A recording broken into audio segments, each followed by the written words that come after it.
dan dia mengalahkan maut. Dia berhasil mengalahkan maut dan dia hidup.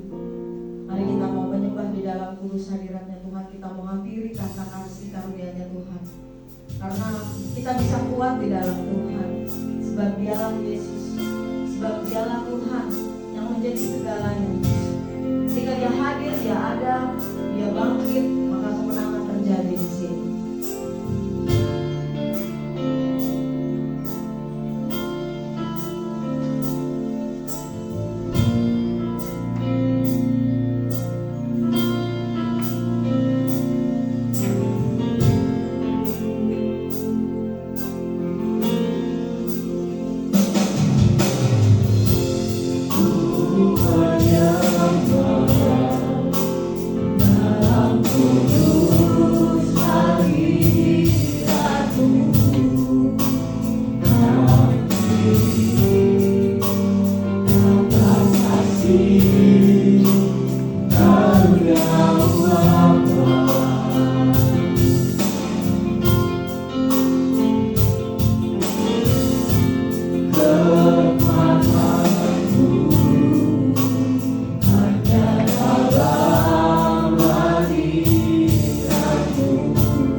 Rasakan kuasa-Nya.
masih tetap memuji Tuhan. Kita mau merenungkan bahwa kita pasti senang gitu rasanya dapat hadiah gitu ya. Setiap kali kita Natal kita dapat hadiah yang indah, tapi sesungguhnya hadiah yang terbesar adalah ketika Tuhan memberikan hidupnya, menggantikan kita yang harusnya dihukum, tapi Dia memberikan hidupnya, Dia memberikan nyawanya. Dan karena Dia begitu mengasihi kita, Dia begitu rela untuk memberikan hidupnya di salib agar hidup kita dapat diselamatkan. Kita angkat pujian.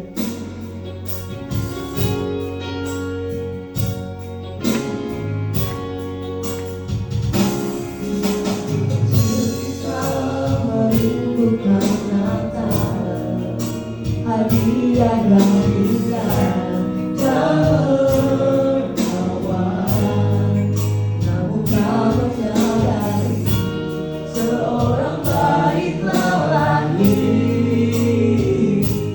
bawa keselamatan untuk manusia.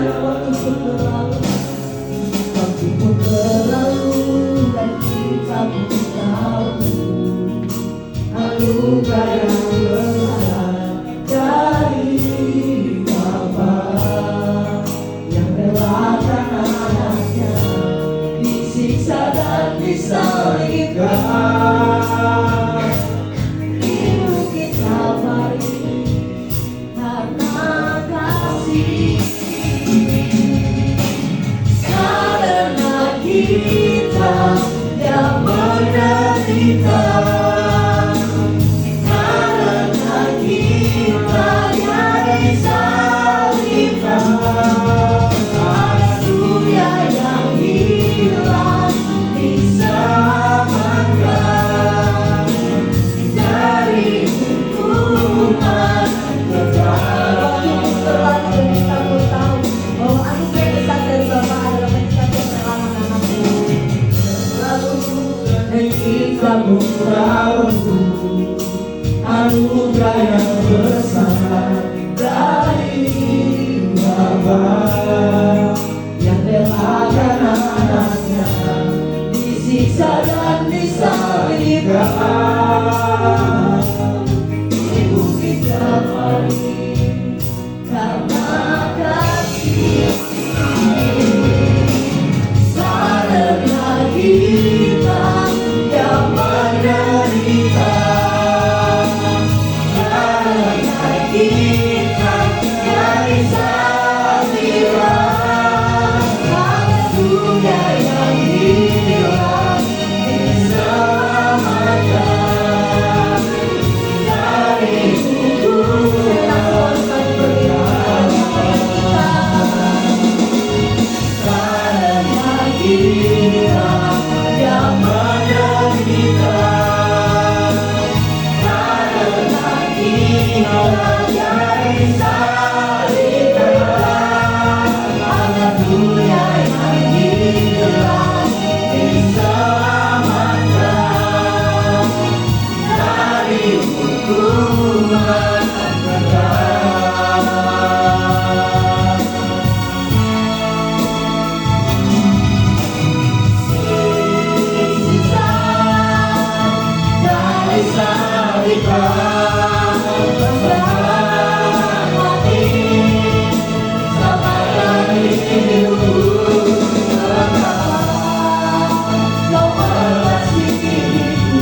Terima kasih Tuhan untuk anugerah yang Tuhan berikan bagi kami.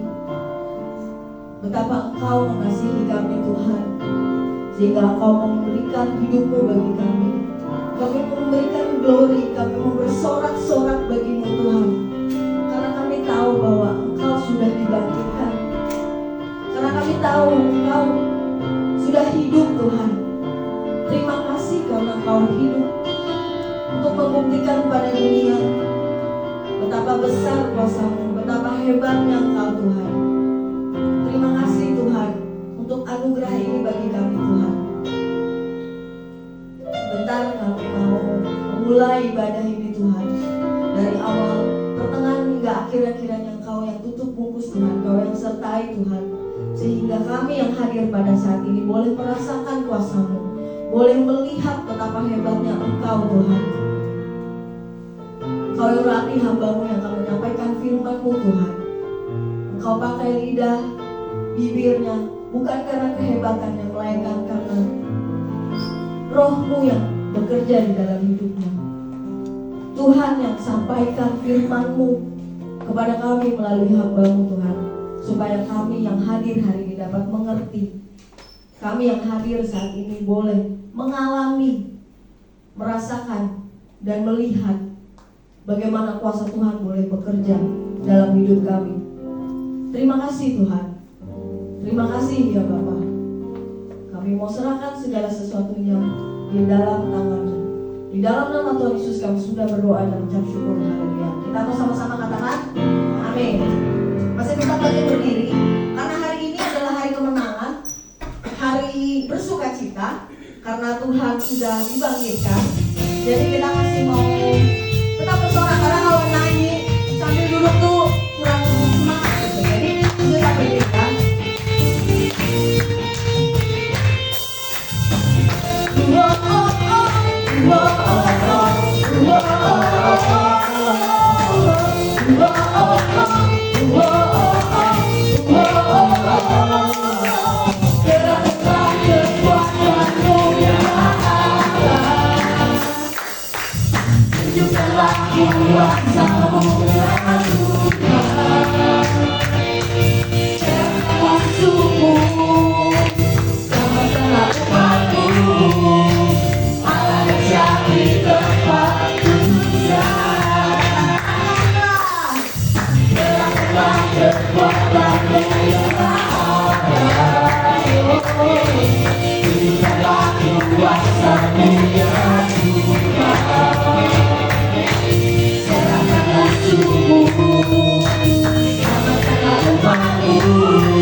Yeah.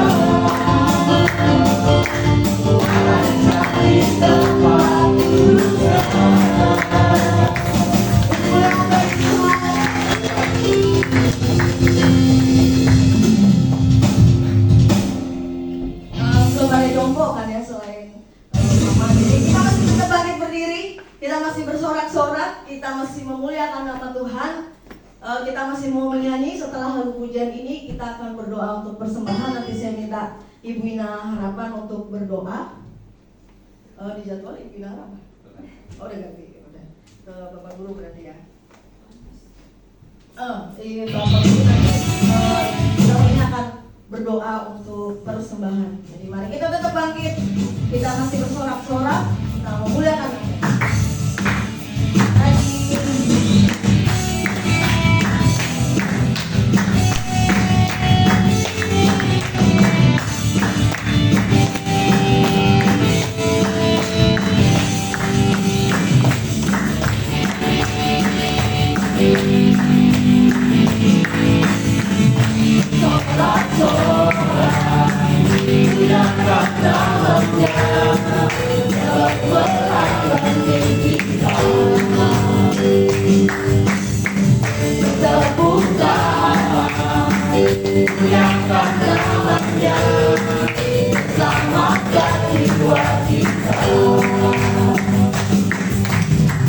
Satu-satunya penebus alangkah mau berikan hidup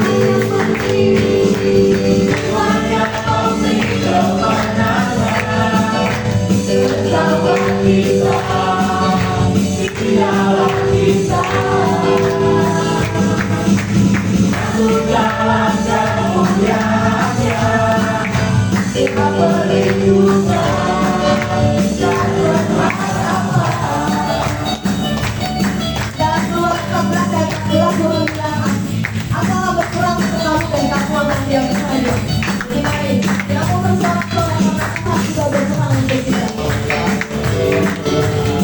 Muliakan namanya, Dia berperan bagi kita.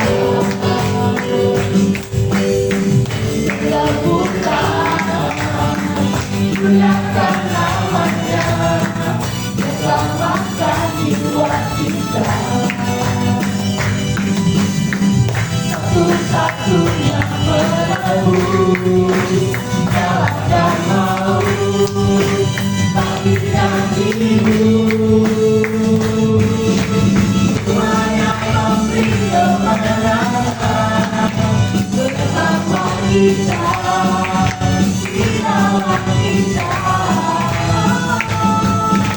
Satu jalan kemuliaannya, Dia perlindungan dan berharapan.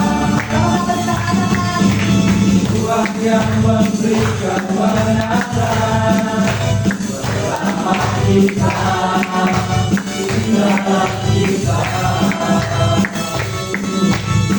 Dalam kemuliaannya, Dia berlindungan dan berharapan. Tuhan yang memberikan kemenangan bersama kita, dialah kita. Dalam kemuliaannya, Dia perlindungan dan berharapan. Perlindungan dan berharapan.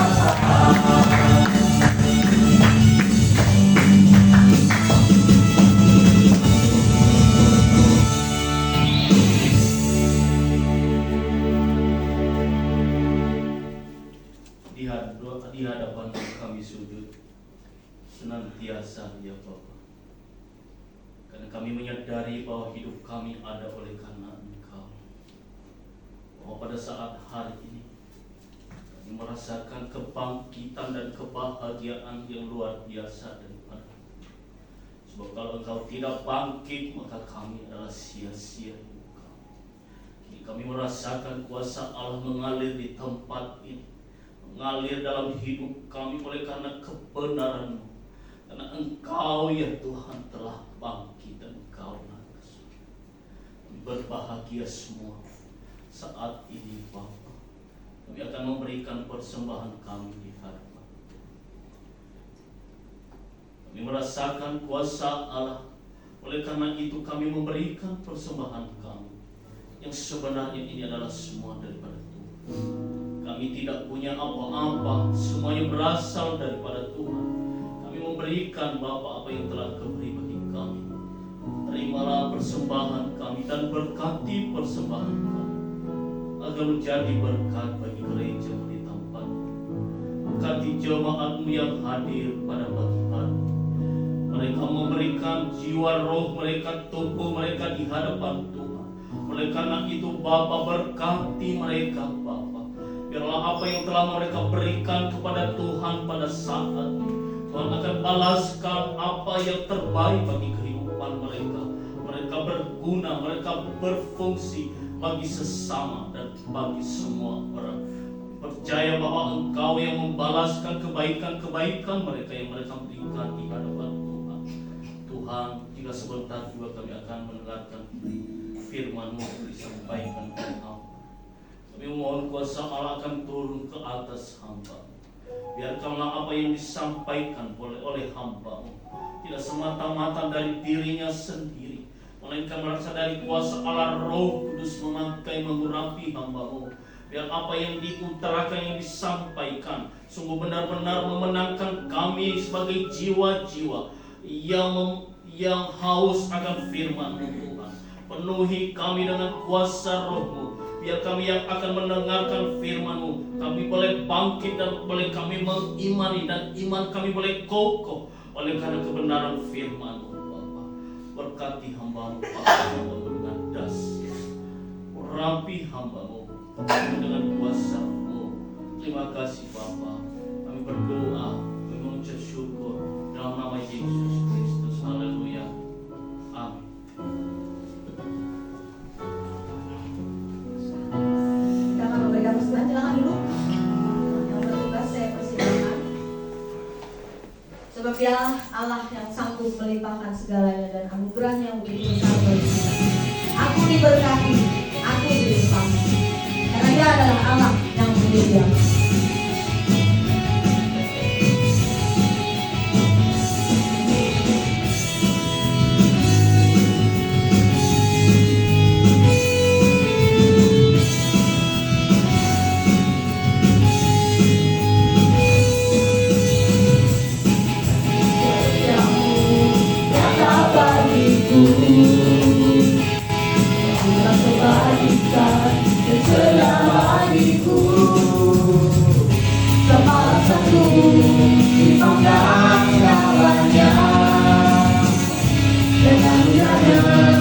Sangat besar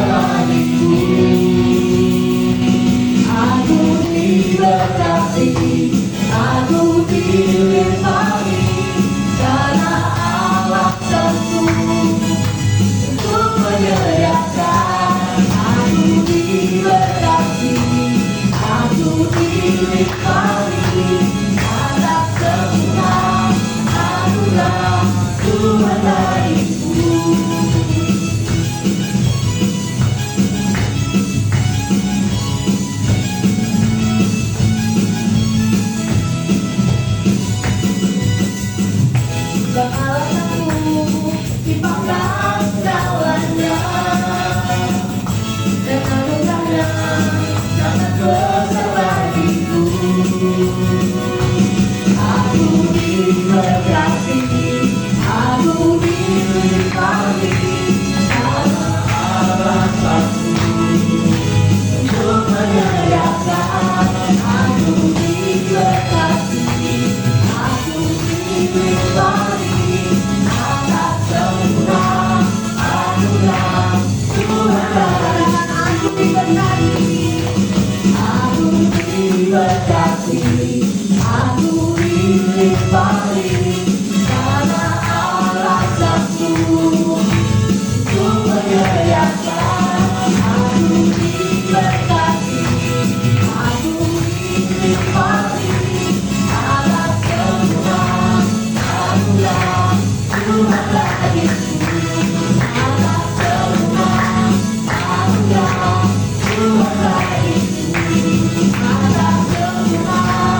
Sementara kita akan menyiapkan hati kita mau mendengarkan firman Tuhan. Karena bagaimana kita ada hari ini adalah suatu pengenapan dari firman-Nya Tuhan. Kita ada hari ini adalah suatu mukjizat yang Tuhan boleh tunjukkan bagi kita dalam setiap langkah kita, karena Dia selalu bersama dengan kita.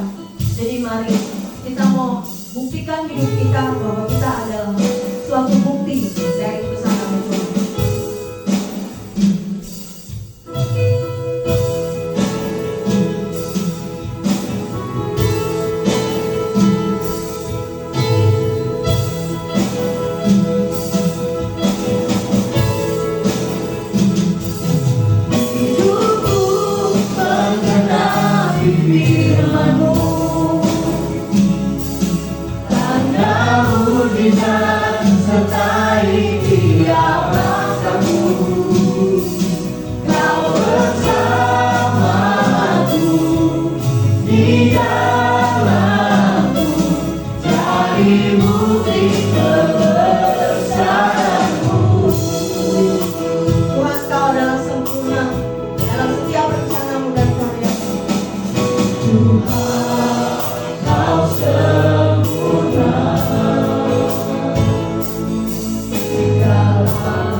Puji Tuhan. Puji Tuhan. Ya. Kita bersyukur hari ini saya sudah hidup 37 tahun di tahun ini, dan 37 tahun saya sudah menikmati kebangkitan Kristus. Bukan ulang tahun, bukan ulang tahun, masih lama kalau ulang tahun. Itu nanti di bulan 6 kalau ulang tahun. Ya, maksudnya saya sudah hidup 37 tahun, dan anugerah Tuhan yang saya terima hingga sampai hari ini, saya bisa menikmati, saya masih bisa diberikan kemurahan, saya masih bisa merasakan anugerah Tuhan, ya, dari kemarin Jumat kita beribadah, di mana kita memperingati hari kematiannya di kayu salib, dan hari ini kita kembali ya, memperingati hari kebangkitan Yesus Kristus. Jadi mari kita menikmati semuanya itu. Mari kita melihat bagaimana Tuhan beranugerah bagi hidup kita ya, jika hari ini kita bisa hidup, jika hari ini kita bisa beribadah ya, semua karena kemurahan Tuhan saja. Amin. Iya, Bapak Ibu Saudaraku sekalian, kita akan membaca Alkitab kita dalam Filipi pasal 3 ayat 1 sampai 11. Surat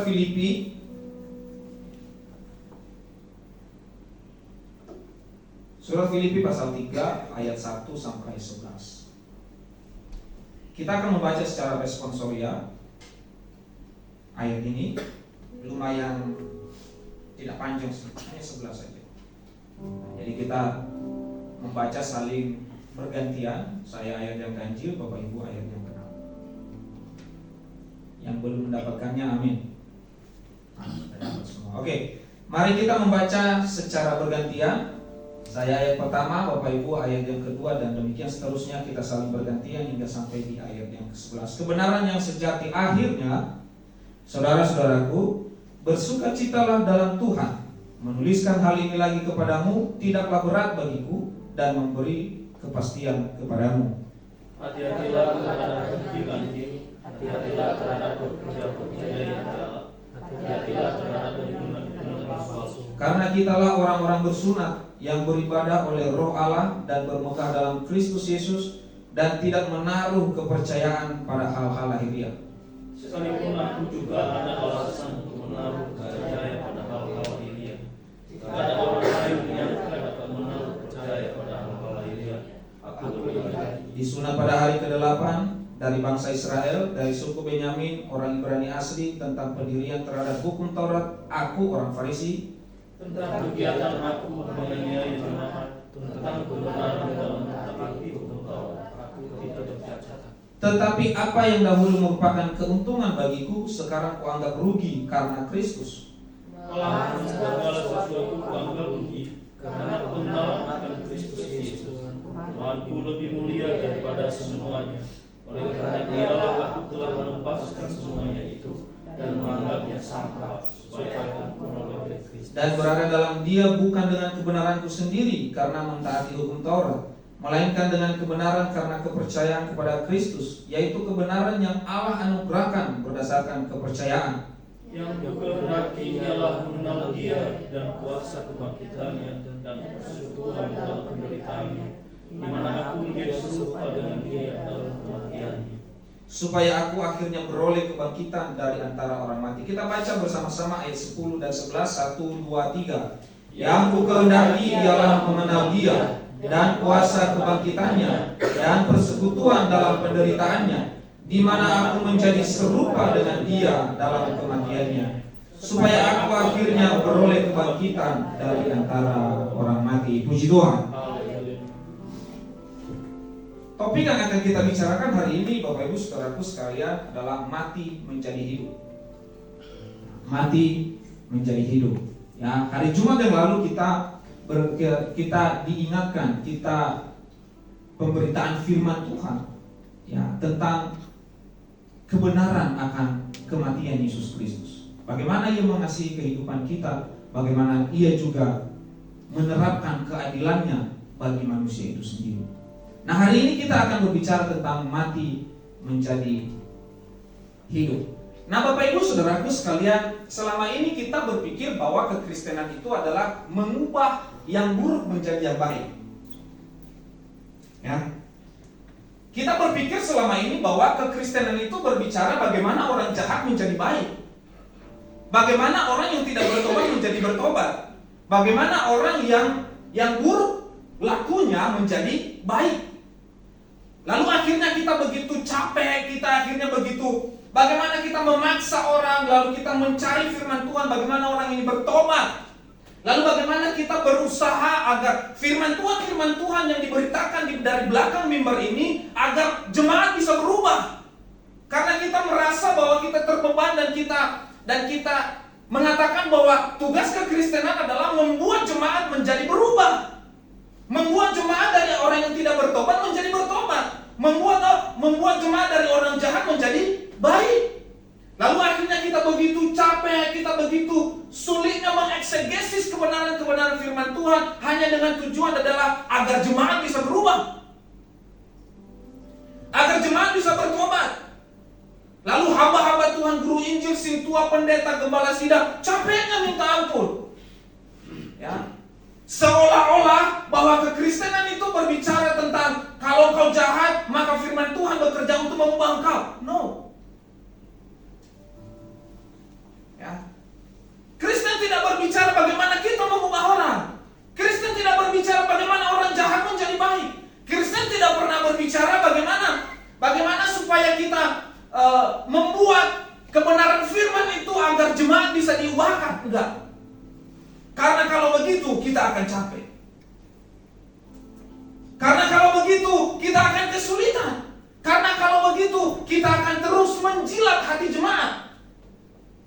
Karena kalau begitu kita akan mengganggu-ganggukan jemaat, seolah-olah jemaat itu adalah merupakan orang yang harus diselamatkan. Enggak, bukan kita yang menyelamatkan jemaat, tetapi hanya Yesus Kristus satu-satunya yang menyelamatkan jemaat itu. Amin.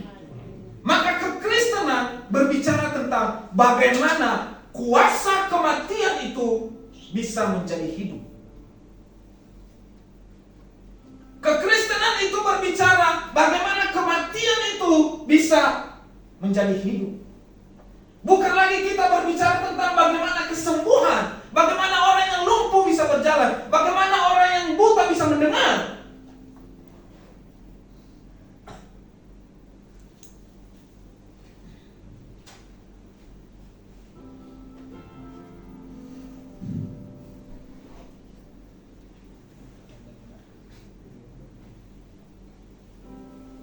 Ketawa cuy, dibenerin dong. Oh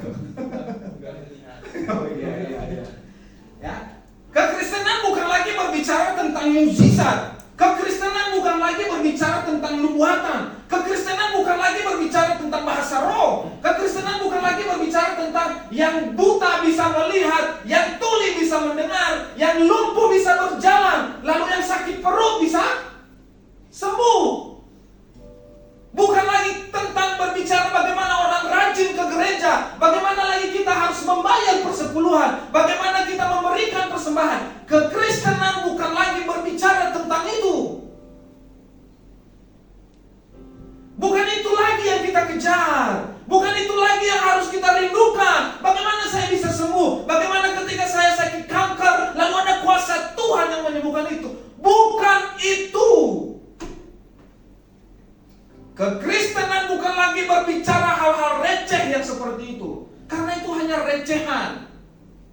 Kesembuhan itu hanya recehan saja. Tetapi bagaimana kekristenan berbicara dari yang mati, kuasa kematian itu bisa menjadi hidup. Bagaimana kuasa kematian itu menjadi kuasa yang hidup. Maka inilah sebenarnya yang dibicarakan oleh kekristenan. Dan di dalam Alkitab memberikan bukti-bukti bagaimana kematian menjadi kehidupan. Jadi kalau kita datang ke gereja, kalau kita datang beribadah, tujuan kita karena untuk diberkati, Anda salah. Mendingan Anda di rumah. Karena ketika pun Anda tidur di rumah, pasti akan diberkati. Jadi ketika orang ke gereja, jangan pernah berpikir bahwa saya ke gereja untuk diberkati. Jangan pernah berpikir ke gereja bahwa kalau nanti saya tidak ke gereja, saya nanti akan dibesuk ke rumah, nanti saya akan ditelepon, nanti saya akan di WA, saya takut bertemu dengan gembala sidang, nanti saya disinggung dan dimimbar karena saya tidak pernah ke gereja. Jangan pernah berpikir seperti itu, karena Anda sama saja orang yang bukan Kristen. Maka mindset kita hari-hari ini sudah dirusak oleh pengaruh dunia ini. Maka pembicaraan kita adalah bukan lagi masalah, oh, Yesus sudah bangkit, kita sembuh. No. Yesus mati, maka kita sembuh. Karena ada ayat yang mengatakan, karena penyakit kita lah yang ditanggungnya. Jadi seolah-olah bahwa kalau kita sakit, oleh darah Yesus yang menyembuhkan kita. Salah. Karena penyakit yang dimasukkan di sana adalah tentang penyakit dosamu. Karena engkau berdosa, maka engkau harus disembuhkan. Tetapi hari ini kita tidak lagi berbicara hal-hal seperti itu, hal-hal yang receh seperti itu. Tetapi kita akan berbicara bagaimana kuasa kematian itu bisa menjadi kuasa yang hidup. Maka Alkitab memberikan bukti tentang hal-hal itu.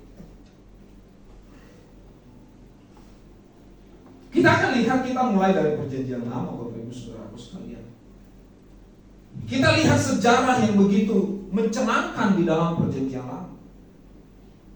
Bagaimana di dalam pasal 1, Kejadian pasal 1, Kejadian pasal 2 itu berbicara tentang bagaimana Allah memberikan kehidupan kepada makhluk hidup. Bagaimana Allah bekerja, bagaimana Allah dengan kehidupan yang Dia berikan kepada semua makhluk hidup, termasuk kepada manusia. Allah memberikan kehidupan. Ya. Alkitab dimulai dengan itu. Ya.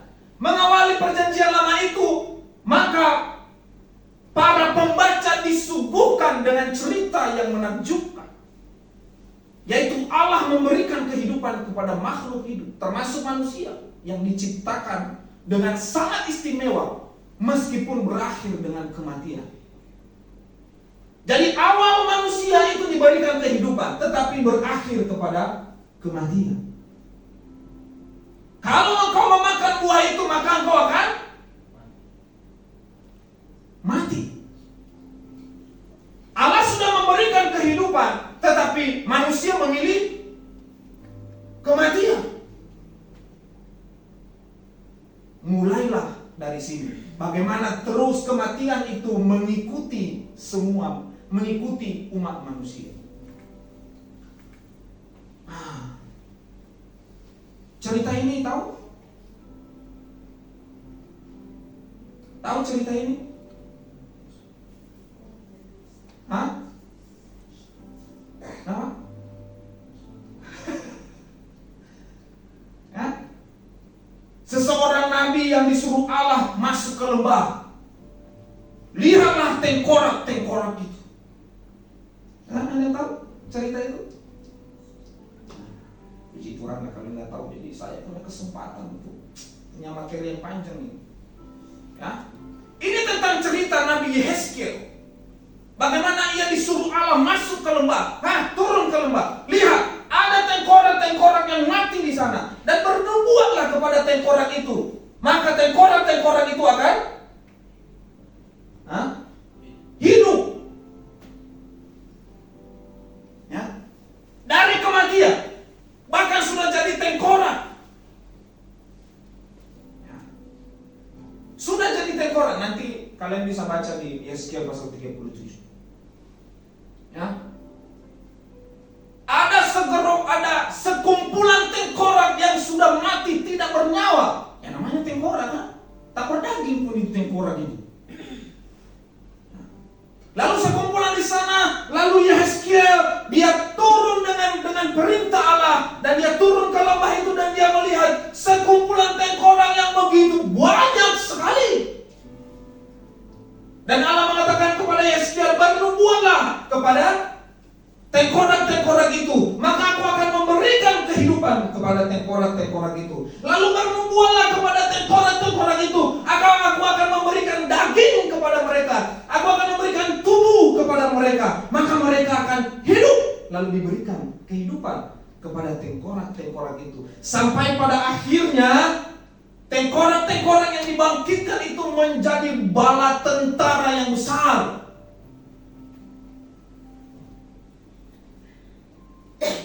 Siapa yang bisa melakukan itu? Allah memberikan kehidupan kepada kematian.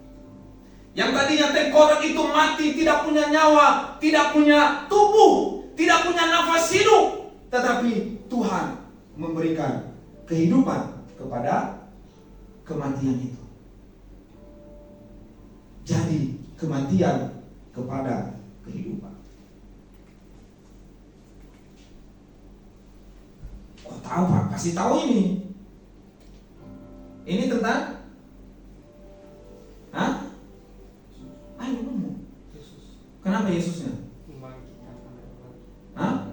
Membangkitkan anak mati sudah meninggal. Ini kejadian tentang Yesus membangkitkan seorang anak perempuan yang sudah dinyatakan meninggal. Lalu ketika Yesus masuk ke dalam rumah itu, apa yang Yesus katakan? Anak ini enggak mati, tidur dah. Lalu orang-orang pada saat itu apa reaksi mereka? Tuh kata bidara, ketawa mereka. Waduh kali, udah tahu meninggal, katanya cuma tidur.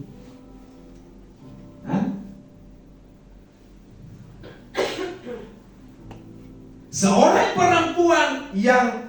anak perempuan yang sudah divonis, sudah dinyatakan bahwa meninggal, tetapi Yesus datang dan hanya mengatakan, enggak kok, dia cuma tidur. Lalu akhirnya dia dibangkitkan oleh Yesus.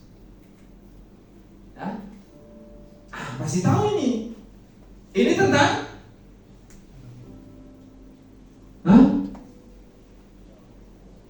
Ini tentang agak sedikit jauh melencengnya. Ada seorang anak muda yang sedang dipapang ke tempat kuburan.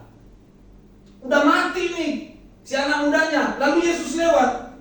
Ibunya sedang nangis-nangis karena hanya satu-satunya anaknya laki-laki sudah tidak ada lagi. Kalau anak laki ini mati, udah pupuslah kehidupannya. Lalu ketika Yesus melihat tangisan seorang perempuan itu, seorang ibu itu, lalu akhirnya dengan Yesus tergerak lalu membangkitkan anak muda yang sudah mati itu.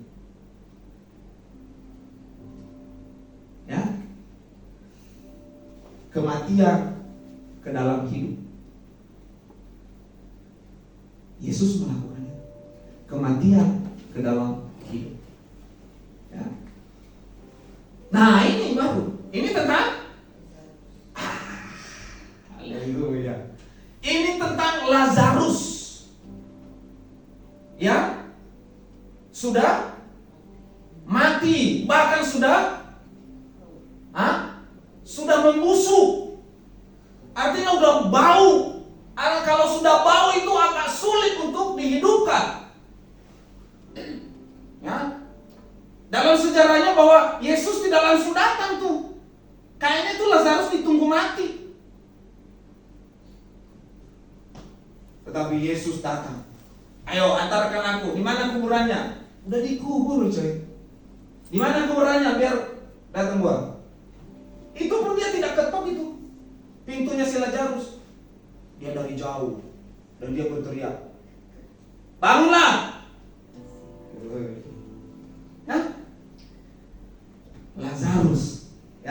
Lazarus yang sudah mati dan bahkan telah dimakamkan dan mengeluarkan bau busuk, Yesus memberikan kehidupan kepada Lazarus sehingga dia hidup kembali.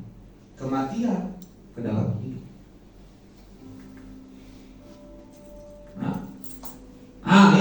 Ini tentang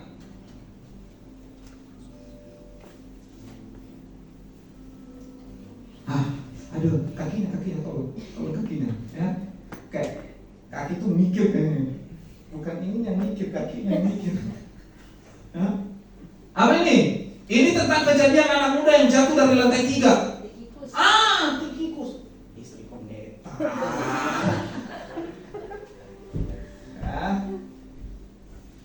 Tikikus, bukan tikus ya, Tikikus.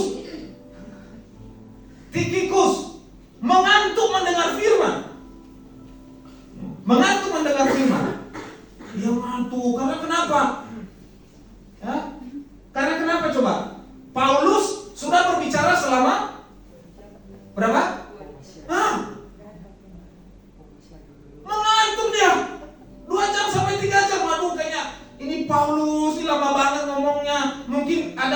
prasmanan di sebelah. Ini bisa basi nih prasmanan ini kalau nggak dimakan.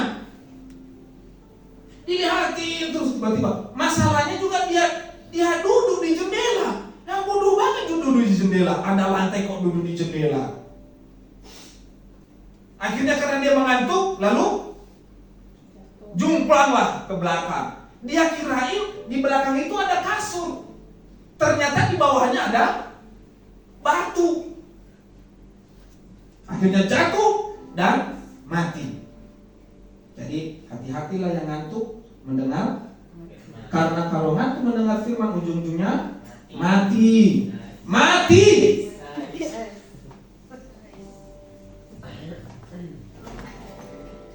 Jadi yang ngantuk mendengar firman, saya sih nggak bisa menghidupkan, ya mohon maaf. Saya tidak punya karunia untuk membangkitkan orang mati. Kalau mati ya ada tugas Pak Gembala yang menguburkan. Kan begitu. Ya, very simple. Ya, kita tinggal doakan. Liturgi GPI masih ada toh? Masih. Ya. Saya nanti yang numpang pipi sebelah kanan. Nah itu. Ya, kita tinggal doakan. Anugerah dari Tuhan Yesus Kristus. Lalu dibuanglah itu lumpurnya. Ya, jadi tidak ada lagi penyakit dalam gereja yang ngantuk kalau dengar firman Tuhan, kan?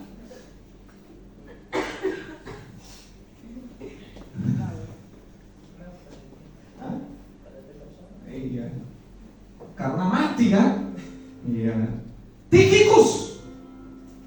Ya, harusnya Paulus bilang gini, biarin aja mati dia. Lagian dia ngantuk dengar firman sih, gitu kan? Tapi Paulus dia datang, dia turun dari lantai 3 itu, dia turun ke bawah dan Tikikus dibangkitkan dari kematian menuju kehidupan.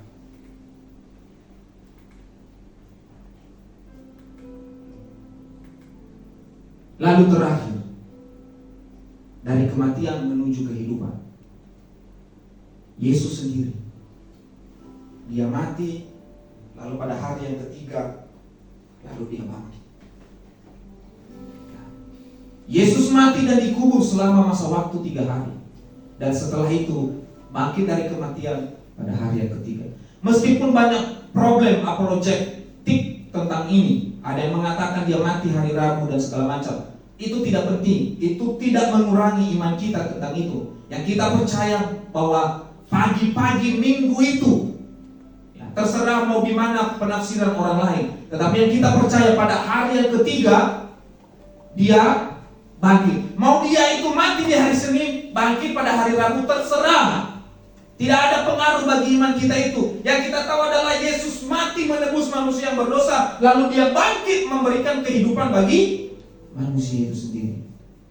Yesus mati dan dikubur selama 3 hari. Lalu pada hari yang ketiga dia bangkit dari kubur dan dia hidup kembali. Kematian menuju ke dalam hidup. Ya. Bapak Ibu Saudaraku sekalian, dari seluruh cerita, dari seluruh bukti yang sudah saya paparkan di hadapan Bapak Ibu Saudaraku sekalian, apa yang mau kita tangkap di situ? Ya, Bapak Ibu Saudaraku, mari kita lihat bahwa manusia yang pada mulanya diberikan kehidupan sehingga mati oleh karena perbuatannya sendiri, maka manusia tersebut tidak mampu membebaskan dirinya dari kematian.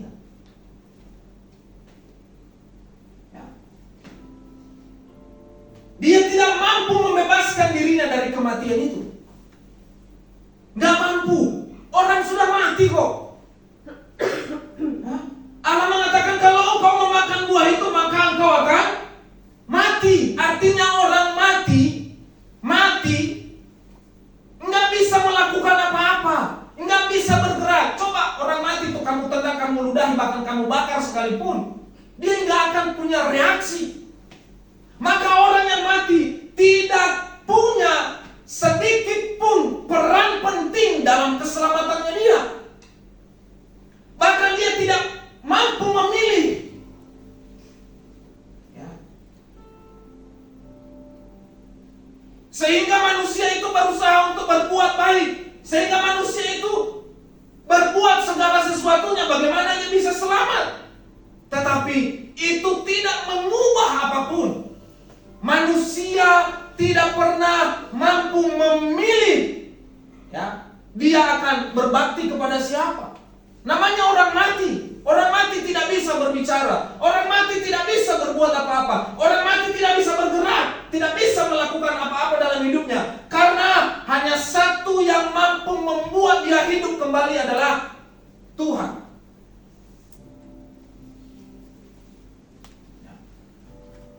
Maka manusia benar-benar mati. Dari awal manusia itu mati. Kalau saya mau memakai kata kasar, melacurkan diri kepada dosa.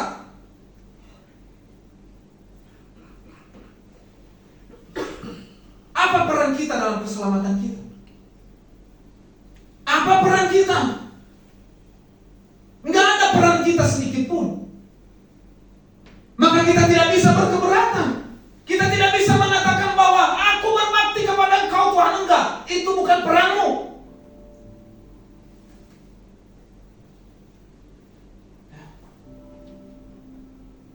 Hanya Tuhanlah yang benar-benar mengerjakan keselamatan itu.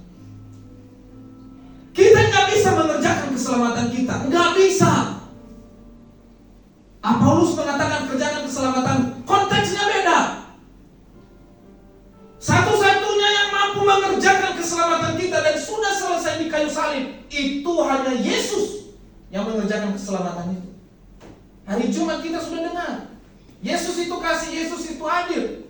Bukankah manusia punya kasih? Punya. Bukankah manusia punya keadilan? Punya. Tapi kenapa nggak dipakai itu aja? Kenapa harus Yesus? Karena manusia nggak bisa buat apa-apa. Udah mati. Dia mati karena dosa. Ya. Kita nggak punya peran apa-apa. Kita nggak punya peran apa-apa dalam kehidupan ini. Kita nggak punya peran apa-apa dalam keselamatan kita. Kita nggak punya peran apa-apa dalam penebusan. Kita benar-benar nol. Makanya Paulus mengatakan di dalam Filipi pasal 3 ini, apa yang kuanggap dulu itu bagus itu, kuanggap sekarang menjadi sampah. Nol. Maka Paulus mengatakan dalam ayat 10 dan 11 itu, yang ku kehendaki. Artinya ini hanya menginginkan gitu. Tuhan berikan aku kesempatan. Yang ku kehendaki adalah mengenal Dia dan kuasa kebangkitannya. Kuasa kebangkitannya itu adalah dulu gua yang berdosa, dulu saya yang menganiaya orang Kristen, dulu yang saya membunuh orang-orang Kristen. Sekarang aku menginginkan Tuhan, aku ingin mengenal kuasa kebangkitan-Mu. Bagaimana aku bisa memperoleh hidup? Bagaimana aku bisa hidup melalui kebangkitan-Mu? Jangan terus aku mati. Kita menyangka bahwa ketika Yesus mati di kayu salib itu sudah selesai. Bukan, tugas Yesus yang sudah selesai. Sudahkah terjadi penebusan? Hah? Di kayu salib itu sudahkah terjadi penebusan? Hah? Sudah. Apakah selesai di situ?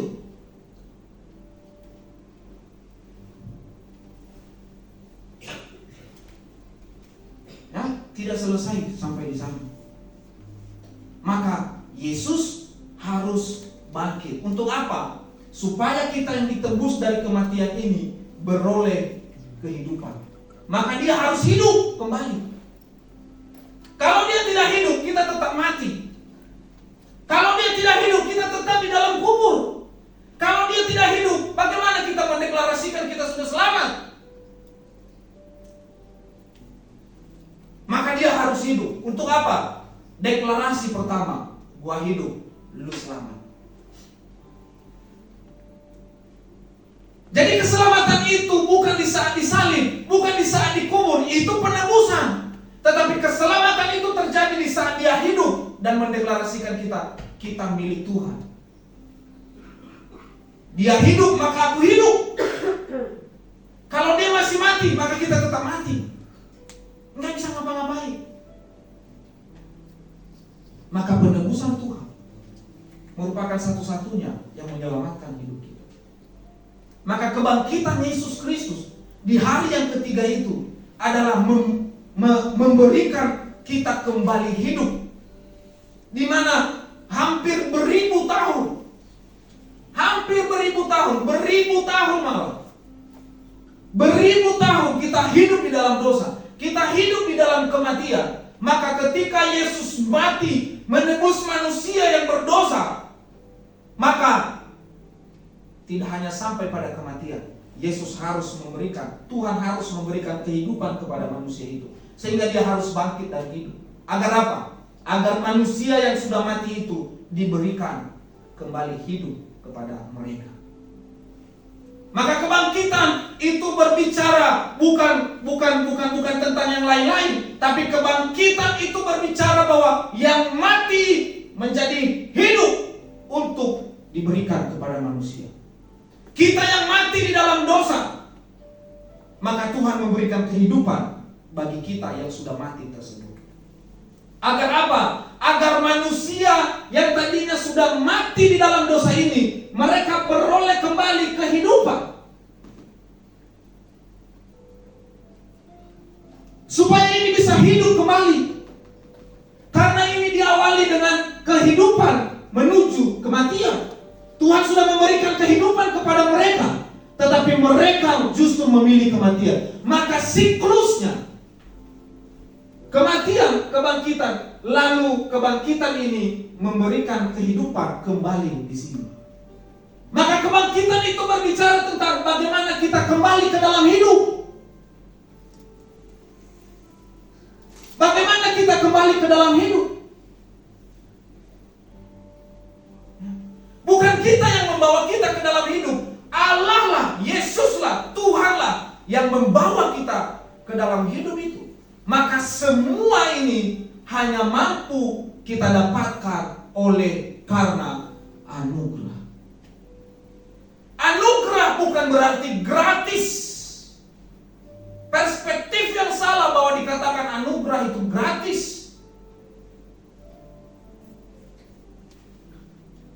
Kalau kita memiliki perspektif bahwa anugerah itu gratis, maka penebusan itu murahan. Ya. Anugerah itu enggak gratis.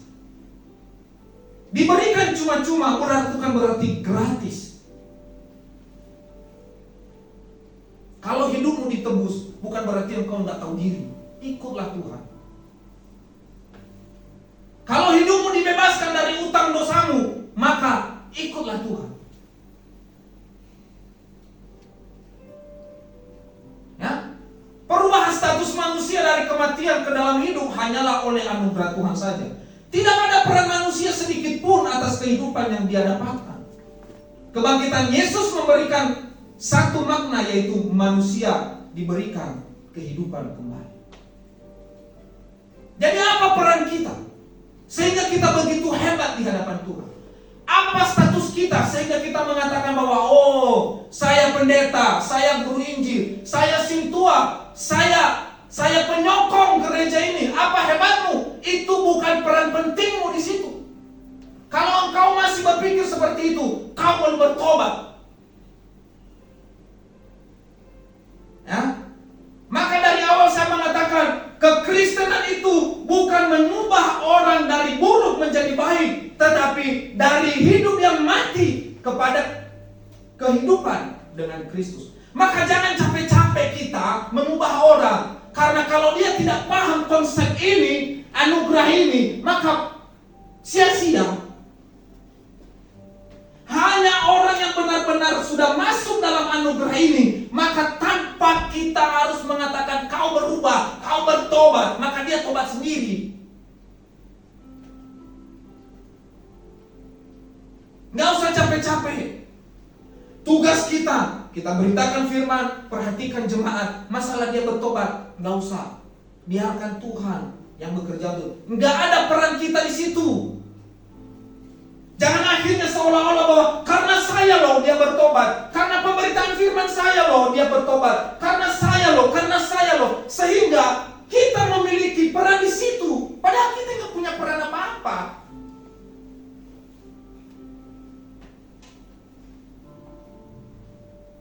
Bukan kita yang memberikan kehidupan kepada jemaat,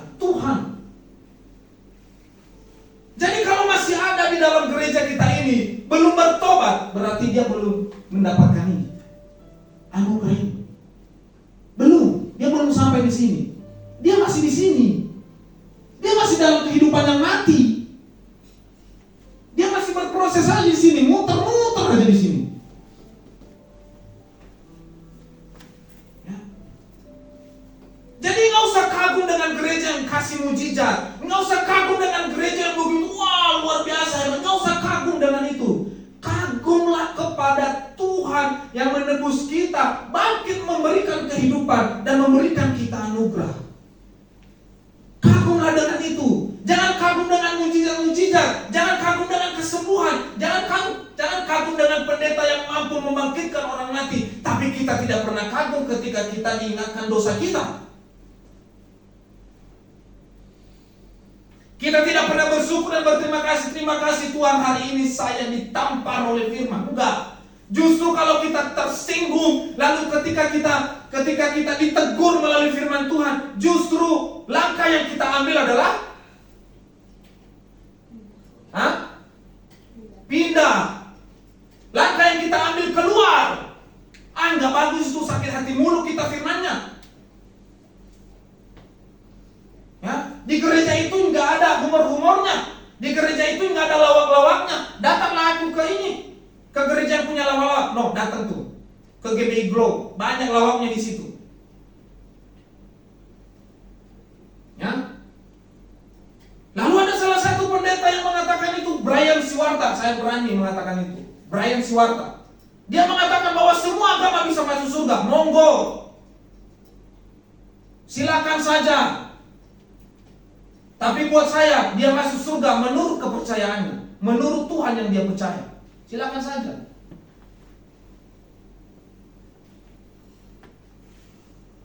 Bagaimana bisa dia mengatakan bahwa kalau nggak percaya Yesus pun masuk surga kok? Yesus tidak sejahat itu. Oh, haleluya.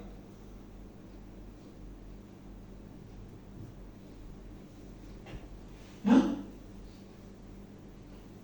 Bapak Ibu Saudaraku, hanya orang yang dimateraikanlah yang bisa punya tempat bersama dengan Dia. Maka Paulus mengatakan, yang ku kehendaki ialah mengenal Dia dan kuasa kebangkitannya dan persekutuan di dalam penderitaannya. Ya? Kuasa kebangkitan dan persekutuan di dalam penderitaannya.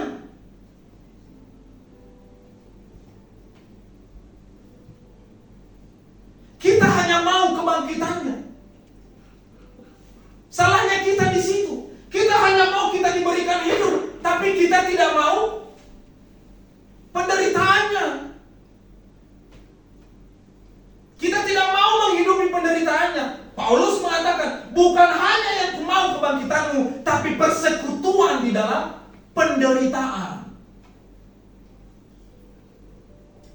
Di mana aku menjadi serupa dengan Dia dalam kematiannya. Serupa. Allah menciptakan manusia, imago Dei itu serupa dan segambar dengan Allah. Paulus kembali mengatakan agar aku serupa, sama dalam kematian, supaya aku akhirnya beroleh kebangkitan dari antara orang mati. Puji Tuhan. Bapak Ibu Saudaraku sekalian, siklus ini akan terus berlaku. Kalau kau masih di sini, masih di dalam kematian ini, maka tekunilah. Tetap di sini.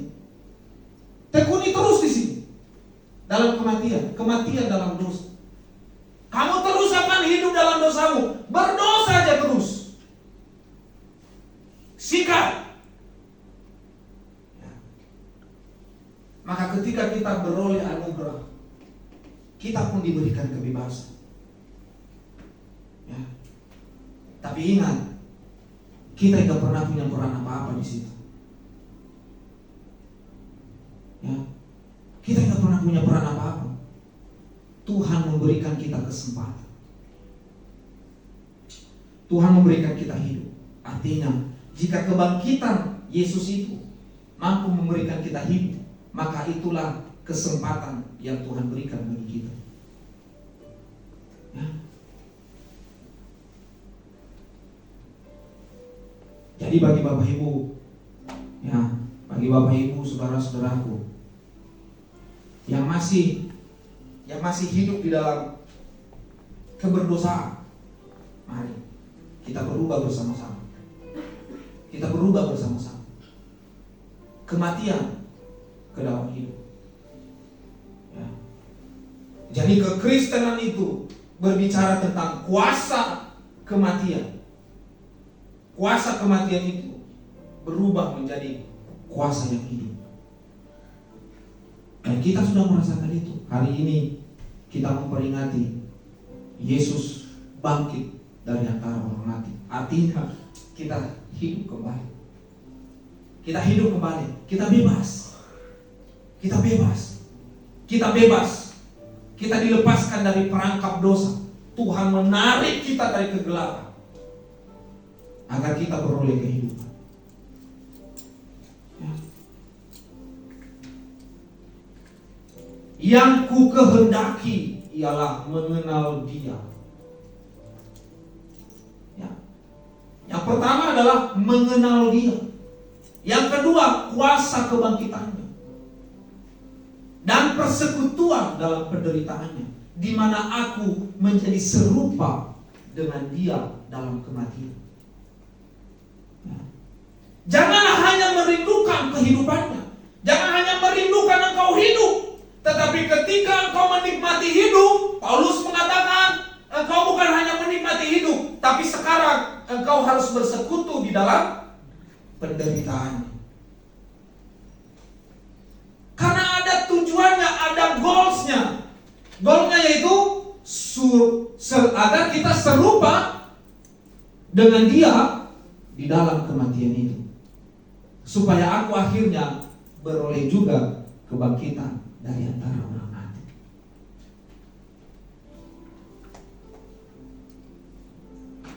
Bapak Ibu, saya tidak tahu apa yang kita pikirkan hari ini, tapi Tuhan tahu apa yang kau pikirkan.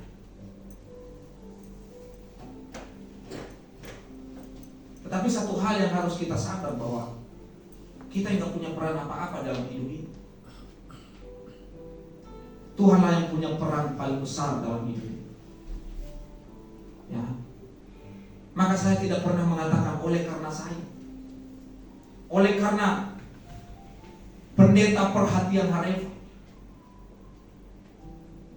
Ya. Enggak. Kita nggak usah capek-capek mengubah orang, nggak usah. Ya. Karena kalau orang sudah menolak kehidupan, kalau orang sudah menolak anugerah itu, percuma. Ya. Tetapi biarlah anugerah itu yang menjemput dia sendiri. Ya. Tugas kita apa?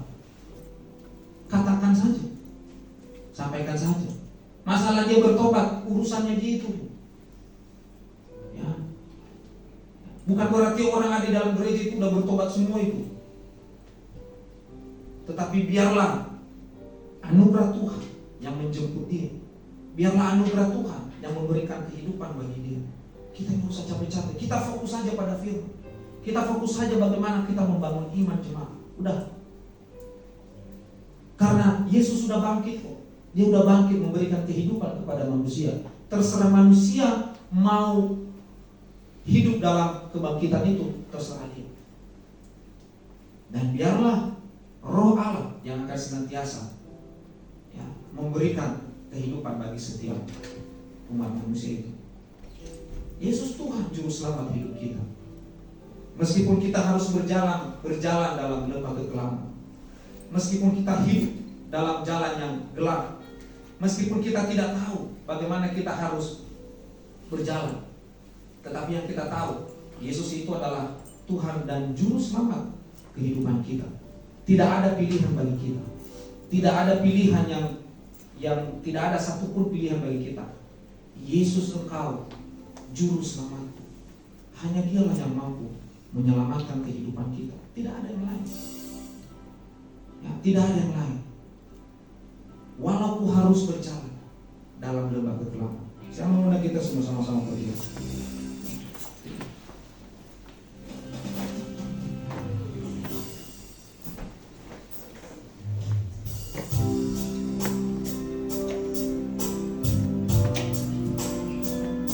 Mari kita renungkan firman Tuhan ini, Bapak Ibu Saudaraku sekalian.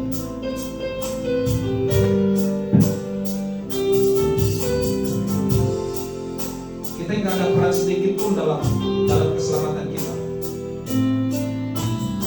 Tapi mari kita lihat dan pandang kepada Dia. Mari kita tanyakan dalam diri kita sendiri.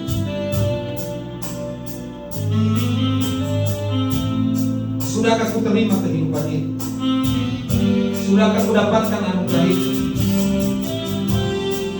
Atau saya masih puas dengan kehidupan yang sekarang ini, tanpa harus memilih untuk hidup dalam penderitaan kita?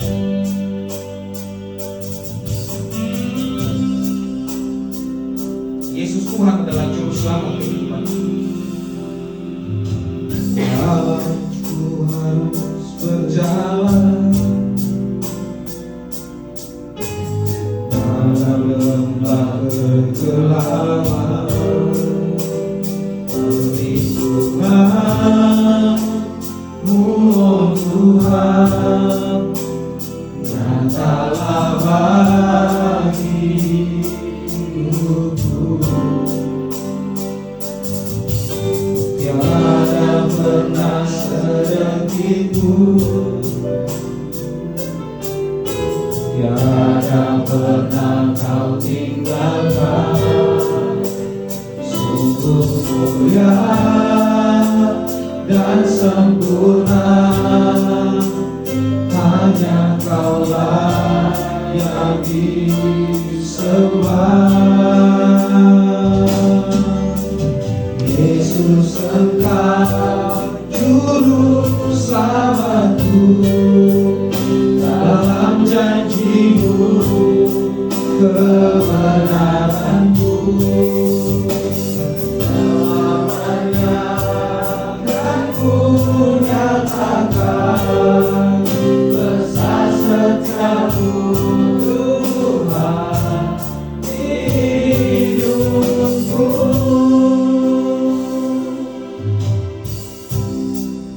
Bapak Ibu Saudaraku sekalian, Tuhan adalah juru selamat hidup kita. Kemenangan kita berasal dari Dia.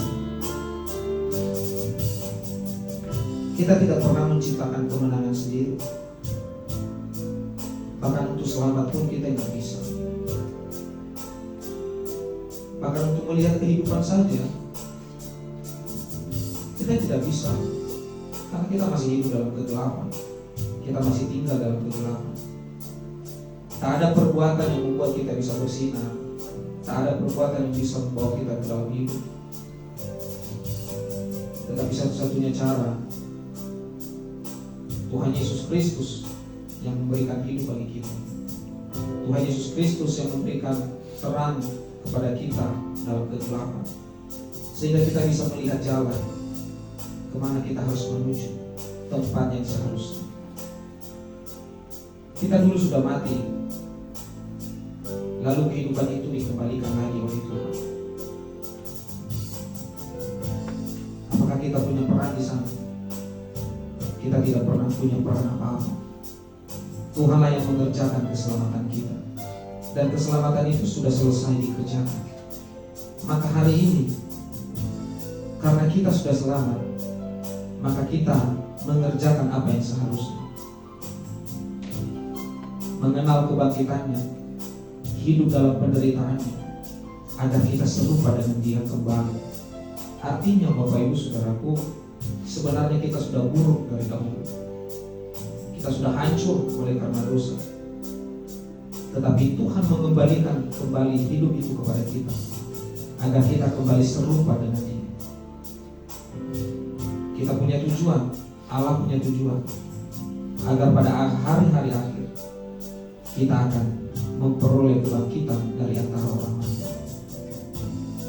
walau ku harus berjalan dalam lembah kekelaman. Terima kasih Tuhan Yesus. Terima kasih.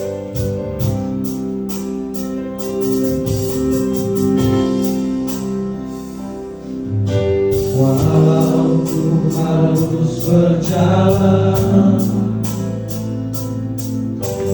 dalam lembah kekelaman, perlindungan-Mu, oh Tuhan, nyatalah bagi hidupku. Hanya sedetikku, tiada pernah sedetikku, tiada pernah Kau tinggalkan. Sungguhnya dan sempurna, hanya Kau layak disembah. Yesus, Engkau juru selamatku, dalam janji-Mu kemenanganku. Selamanya akan ku nyatakan pesan setiamu, Tuhan. Yesus, Engkau juru selamatku, dalam janji-Mu kemenanganku. Selamanya akan ku nyatakan pesan setiamu, Tuhan, hidupku.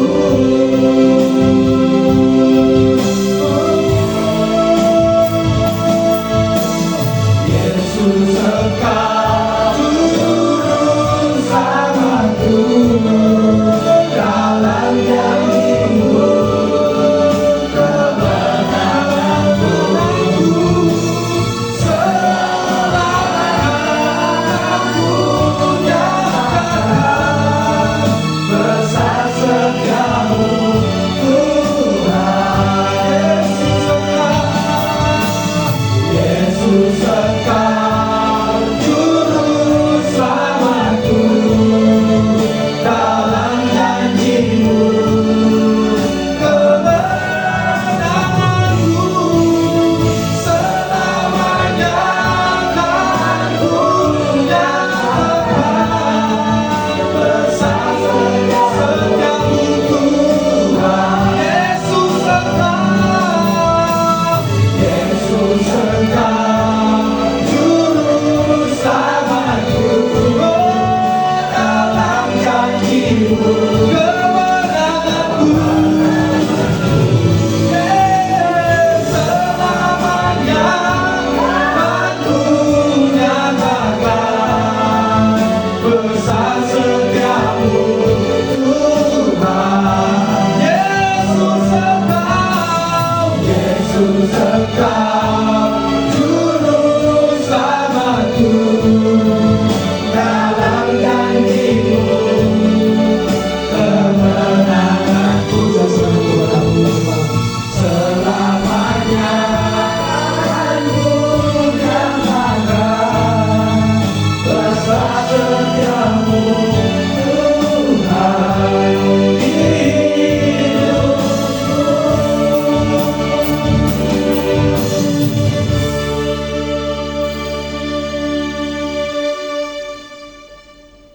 Inilah yang membuat kami, Tuhan, tidak bisa melepaskan diri daripada-Mu, Tuhan. Ketika dalam kondisi apapun, di lembah kekelaman, Tuhan, Engkau selalu ada bersama dengan kami. Hari ini, Tuhan Yesus, sungguh kami dilawan oleh firman-Mu, Tuhan, yang benar-benar menggugah hati kami, kembali membuka mata rohani kami, Tuhan, bahwa karena kebangkitan-Mu lah memberikan kami hidup. Kami tidak tahu apa yang terjadi Tuhan ketika Engkau tidak mati bagi kami. Dan jika Engkau mati dan tidak bangkit lagi, kami tidak tahu bagaimana kehidupan kami Bapa. Kami semua akan binasa. Dan gugunlah keimanan kami Bapa. Engkau telah mati bagi kami, dan Engkau telah bangkit bagi kami Tuhan. Kebangkitan memberikan kami hidup. Kebangkitan memberikan kami keselamatan Yesus. Sungguh Tuhan, kami memiliki Tuhan yang tidak dimiliki oleh orang-orang di luar daripada yang percaya kepada-Mu Bapa. Sungguh suatu anugerah jika kami masih boleh menaruh iman kami kepada Kristus. Saat ini Engkau telah memberikan kami keselamatan Bapa. Engkau telah memberikan kami kehidupan. Namun bagaimana respon kami Tuhan? Merespon keselamatan dan kehidupan telah Kau beri bagi kami. Orang-orang percaya masih banyak yang terikat oleh hal-hal dunia ini Bapak. Padahal kebangkitan-Mu adalah itulah menggagalkan rencana iblis. Kebangkitan-Mu adalah memusnahkan iblis Tuhan. Jika saat ini masih banyak orang-orang percaya masih terikat oleh kekuatan-kekuatan iblis, masih terikat oleh kekuatan-kekuatan dunia ini, Tuhan Yesus, kami berdoa dalam nama Tuhan Yesus Kristus, lepaskan mereka Bapa. Bila kiranya mereka boleh bertobat dan kembali kepada Kristus. Tidak ada kehidupan di luar daripada Kristus. Kehidupan ada di dalam Engkau Bapa. Terima kasih Yesus. Jika Engkau Allah yang sempurna, Allah yang hidup, telah mengangkat kami dari kebinasaan, telah mengangkat kami dari maut, telah mengangkat kami dari kematian. Sungguh Tuhan, kami tidak bisa membalas segala kebaikan Tuhan bagi kami. Kami boleh belajar Tuhan itu dengan dengar kepada firman-Mu. Kami boleh belajar Tuhan Yesus ikut dalam penderitaan Tuhan, di dalam persekutuan kami dengan Tuhan, di dalam melayani Tuhan, di dalam mengikut Tuhan. Banyak penderitaan yang kami alami Tuhan. Fitnahan, cercaan, dikucilkan. Itulah salib yang boleh kami bawa. Itulah salib yang boleh kami angkat dalam kehidupan kami Tuhan. Itulah penderitaan kami Tuhan. Dan jika penderitaan itu boleh kami alami saat ini, karena Engkau telah terlebih dahulu menderita bagi kami. Jangan satupun di antara kami mundur. Jangan satupun di antara kami meninggalkan Tuhan. Oleh karena hanya sedikit ujian-ujian kehidupan yang dialami Tuhan. Tuhan Yesus, berikanlah kami kekuatan. Mampukan kami Tuhan. Penderitaan yang kami alami ini Tuhan Yesus, tidak ada apa-apanya dengan penderitaan yang Tuhan alami bagi kami. Engkau telah merelakan nyawa-Mu Tuhan. Engkau telah merelakan hidup-Mu disiksa, dianiaya, sampai mati di kayu salib. Hanya demi untuk menyelamatkan kami. Begitu malangnya kehidupan kami. Kalau kami meninggalkan Tuhan hanya oleh karena penderitaan-penderitaan kecil yang kami alami dalam dunia ini Bapak. Hanya oleh karena penderitaan-penderitaan kecil yang kami alami dalam mengikut Yesus. Betapa malangnya hidup kami Tuhan. Oleh karena itu kuatkanlah kami, teguhkanlah iman kami Tuhan. Apapun penderitaan yang kami alami, salib apapun yang kami alami Tuhan dalam hidup ini, biar kiranya kami kuat. Karena Tuhan telah terlebih dahulu merelakan hidup-Mu, merelakan nyawa-Mu demi untuk menyelamatkan kami Bapa. Terima kasih Tuhan Yesus, terima kasih Bapa, firman-Mu yang begitu berikan kami kekuatan hari ini, berikan kami sukacita bahwa kami telah mengalami hidup, kami telah menerima hidup itu oleh kebangkitan Kristus. Kami telah diselamatkan dan maut itu telah dikalahkan. Terima kasih Yesus. Berkat yang Mu telah menjadi saluran berkat bagi kami. Pakailah Mu semakin luar biasa, semakin heran lagi Tuhan. Agar dalam setiap pelayanannya Tuhan, banyak jiwa-jiwa diselamatkan untuk Tuhan. Berkati keluarga, istri, anak. Berkati setiap usaha-usahanya Tuhan Yesus. Apapun kerinduan-kerinduannya ke depan, Tuhan ada bersamanya. Tuhan, Engkau mengangkat dia menjadi Allah yang sangat berharga di mata-Mu Tuhan Yesus. Menjadi permata hati-Mu Tuhan. Terima kasih Bapak, terima kasih. Kami berdoa Tuhan Yesus buat setiap kami di tempat ini, seluruh para pelayan Tuhan hari ini, mulai dari Asher sampai kepada pelayan firman-Mu Tuhan. Kau berkati Tuhan, biarlah kiranya semua pelayan yang telah dikerjakan dilakukan semuanya untuk kemuliaan Tuhan, dan semua waktu mereka, tenaga mereka tidak pernah sia-sia, karena Tuhan pasti akan menaruhkan mereka dalam hati dan pikiran-Mu, dan Kau tidak pernah melupakan mereka Tuhan Yesus dalam setiap perhatian-Mu Tuhan.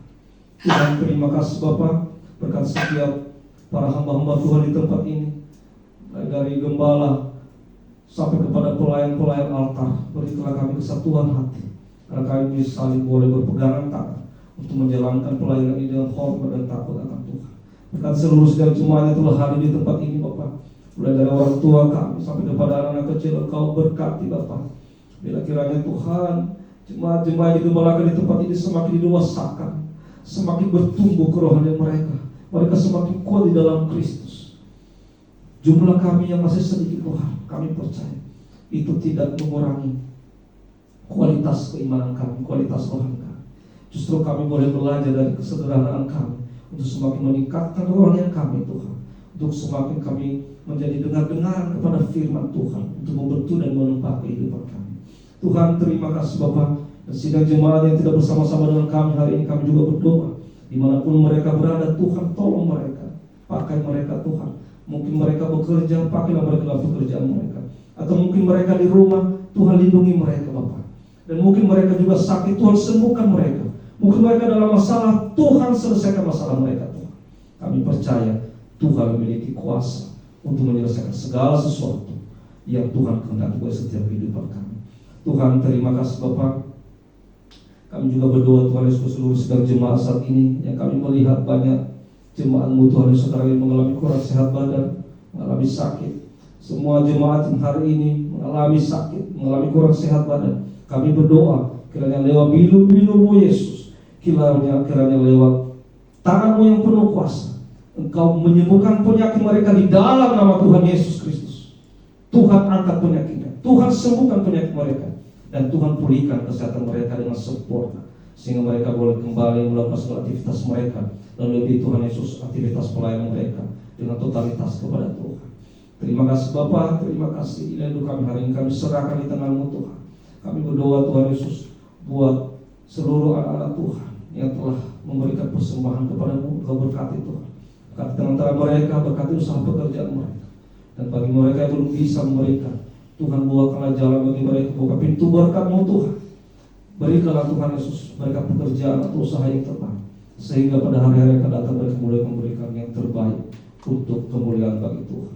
Terima kasih Tuhan, kami berdoa buat bangsa dan negara kami, mulai dari pemimpin yang tertinggi sampai pemimpin yang terendah. Tuhan, Engkau berkati mereka, mulai dari para lembaga-lembaga tinggi, legislatif, yudikatif, eksaminatif, eksekutif Tuhan, sampai kepada pemimpin terendah di RT RW. Tuhan, Engkau berkati Bapak, agar sekiranya Tuhan Yesus berikan mereka hati yang takut akan Tuhan. Mereka boleh menjalankan pemerintahan di negeri ini dengan adil, dengan hormat dan takut akan Engkau. Terima kasih Tuhan, jika saat ini juga Tuhan sedang terjadi sengketa pemilu Tuhan Yesus, Engkau Tuhan Yesus yang hadir Tuhan, Engkau tunjukkan kebenaran Tuhan Yesus. Apapun Tuhan Yesus yang dilakukan di pengadilan sana, Tuhan ada. Tuhan, kiranya Tuhan Yesus Engkau memberikan hati yang adil kepada setiap penegak-penegak hukum di sana, di Mahkamah Konstitusi juga. Engkau Tuhan Yesus, Engkau berikan hati yang adil kepada mereka, sehingga mereka boleh mengambil kebijakan, mereka boleh mengambil keputusan yang adil, tanpa Tuhan Yesus melalaikan semua kebenaran-kebenaran yang ada. Terima kasih Tuhan Yesus, terima kasih. Kami percaya Tuhan Yesus, siapapun pemimpin bangsa kami nanti yang dilantik, itu adalah pemimpin yang terbaik bagi kami yang Tuhan tetapkan. Terima kasih Tuhan, terima kasih. Inilah doa kami, ini kami serahkan di tangan-Mu Tuhan Yesus. Jika ada yang kami butuhkan, yang belum kami minta, berikanlah kepada kami. Jika ada yang tidak sudah kehendak Tuhan, ampuni kami Tuhan Yesus. Dan inilah doa kami ini Tuhan, kami sempurnakan dengan doa yang telah Kau ajarkan bagi kami. Bapa kami yang di surga, dikuduskanlah nama-Mu, datanglah kerajaan-Mu, jadilah kehendak-Mu seperti di surga. Berilah kami pada hari ini makanan kami secukupnya. Ampunilah kami segala kesalahan kami, seperti kami mengampuni orang yang bersalah kepada kami. Janganlah bawa kami ke dalam percobaan, tetapi lepaskanlah kami dari yang jahat. Karena Engkau yang punya kerajaan dan kuasa dan kemuliaan sampai selama-lamanya. Haleluya. Saudaraku, terimalah berkat Tuhan. Anugerah dari Tuhan kita Yesus Kristus, kasih dari Allah Bapa, dan persekutuan Roh Kudus menyertai Bapak Ibu saudaraku sekalian hari ini kekal sampai selama-lamanya. Haleluya. Amin. Silakan duduk Bapak Ibu. Kita akan menyembah Tuhan betapa baiknya Engkau Tuhan. Betapa baiknya Engkau Tuhan, kasih-Mu tiada berkesudahan.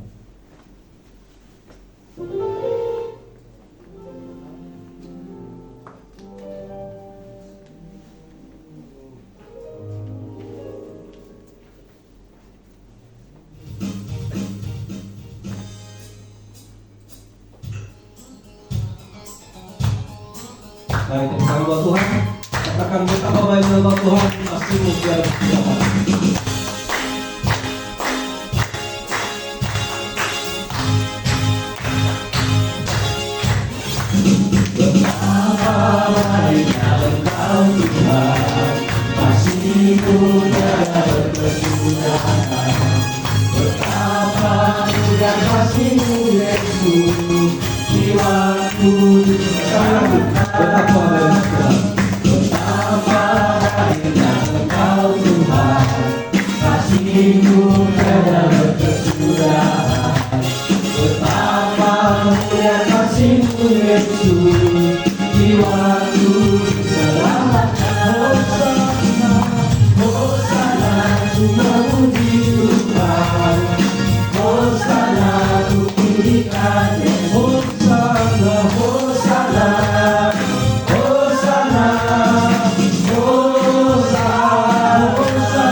Puji Tuhan.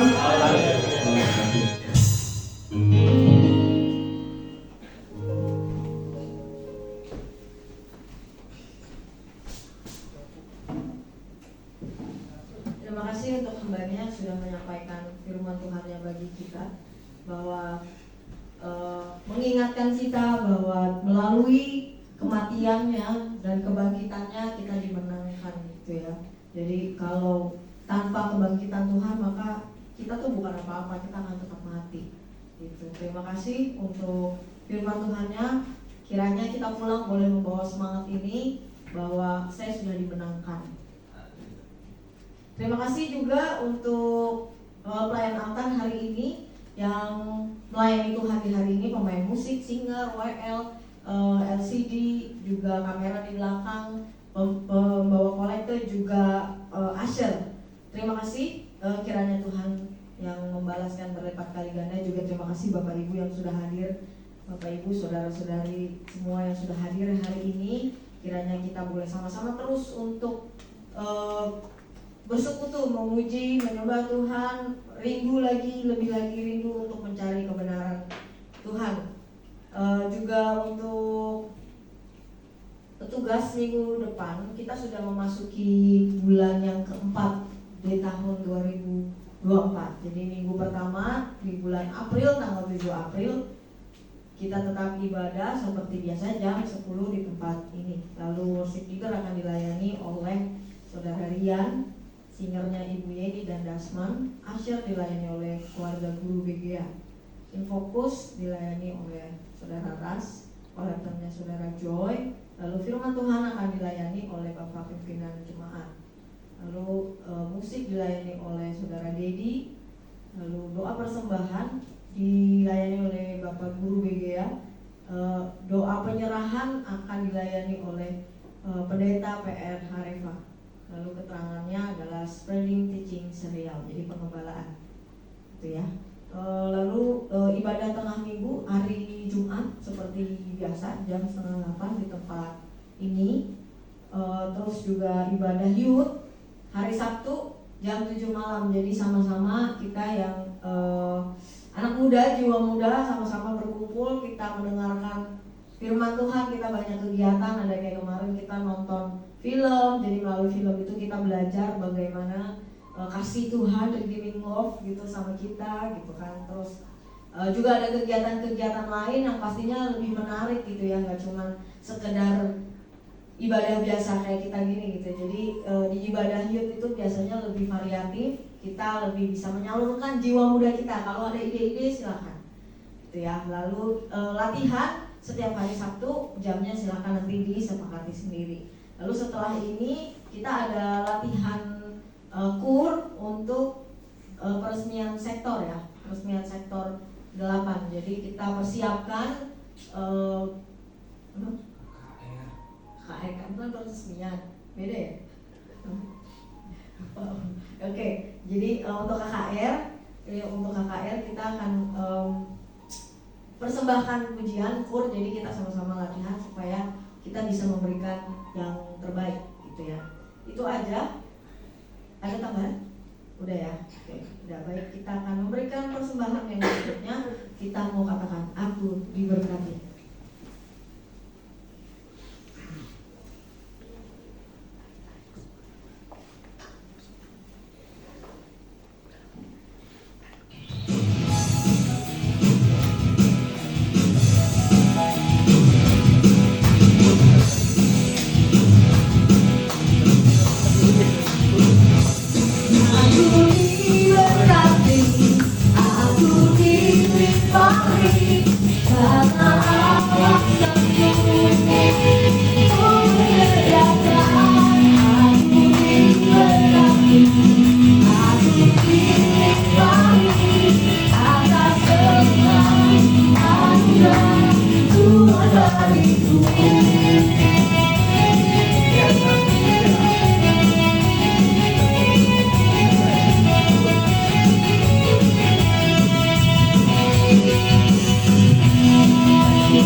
Atas sempurna anugerah Tuhan bagiku.